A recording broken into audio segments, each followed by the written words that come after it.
Oh, hey everybody. So, today's topic is going to be on neuropathy. Only because we just had recently seen someone with neuropathy.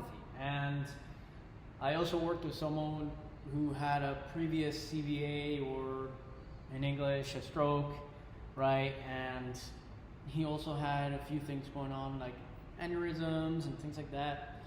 And they both kind of lost their sensation on the feet, right? One had drop foot, the other one didn't. Now, so neuropathy in particular is a fun one.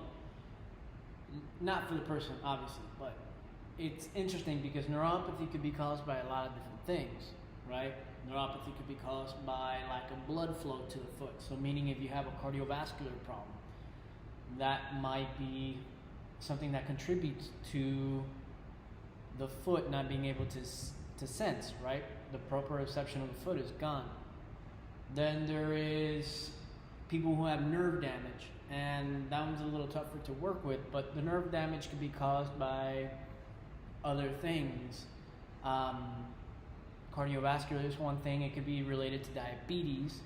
If someone has diabetes type 2 or type 1, especially type 1, then the nerves might be damaged because of all the excessive glucose not being broken down, so on and so forth with diabetes. Then there is nerve damage related to health decisions like smoking, right? Because that contributes to pulmonary issues, and then that pulmonary issues is contributing to cardiovascular issues, right? And then lastly, there is also things such as lymph problems. So the foot actually has lymph canals in the bottom, right? And also through its anterior side and a whole bunch of, just look up the lymph, and actually I'll put up a picture now in a second. But when you look at it, if the lymph canals are inflamed, then the foot is inflamed, then the nerves are inflamed, then everything else is inflamed, then it just doesn't work. So how do you start helping people that have that type of stuff? Well, first you gotta ask them if they have cardiovascular issues, if they smoke, if they have diabetes, or if there's a nerve damage issue, right? If there's a severed nerve somewhere around the line, then that's not going to actually help, no matter what you do. But if they still feel trigger points in the bottom of the foot, so if I explain it, your foot has 200,000 neurosensories, right? If you see Hector's playlist, eventually he's going to talk on that and about the foot and how we sense things. But the way we start figuring out if we can help them is you take their foot and you start palpating, right? And you start figuring out if they could feel something. Eventually they'll find a spot where they feel something, whether it's the heel, the foot, the toe, something.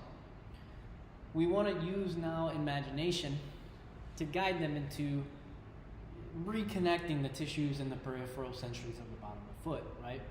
So that's one step that you have to take. Have them picture where they feel things going through their foot. Eventually, with time, that's going to help them engage more.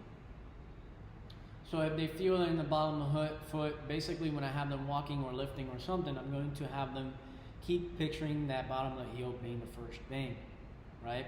I'm going to tell them to imagine that's where we're landing. Focus that focal point of your foot when you do your movement. I don't care if it's going to be perfect biomechanics or not, but we're bringing them that feeling, right? We learn through feeling, especially athletes. We learn from feeling. We should feel a movement as to opposed to seeing visually, audio. Feeling is the biggest thing triggered. All right, so that's step one. Step two is getting them encouraged to get on their feet as much as possible, as best as possible. So a lot of times when I see patients that are frail, right, and I mean that they have a harder time, is what I end up doing is when I set them for their workouts, I have them do a lift standing up, simple lift, doesn't have to be anything planned, complicated, and then I sit them back down.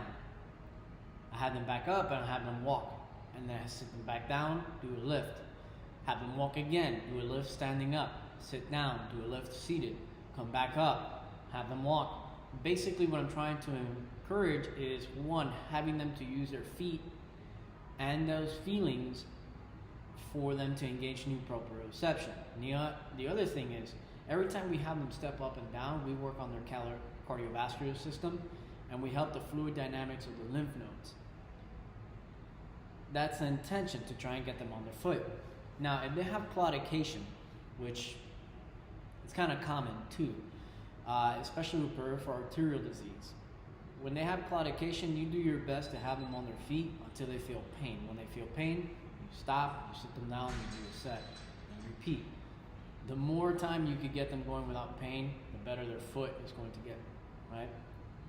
And then the other thing would be encourage them to use other products to help them feel their feet. Rock tape is a good example. Stick it on the foot, they'll find it. Nabozu, her product, those products are great. Your insoles with tactile feelings, put in the sole of their foot, you have that. And then again, blood pressure stuff and other medications. As they get better fit, have them talk to the doctor, see if they could regulate their medications as they get better. Alongside that, you should be taking blood pressures, because again, we're looking at the cardiovascular system alongside everything else.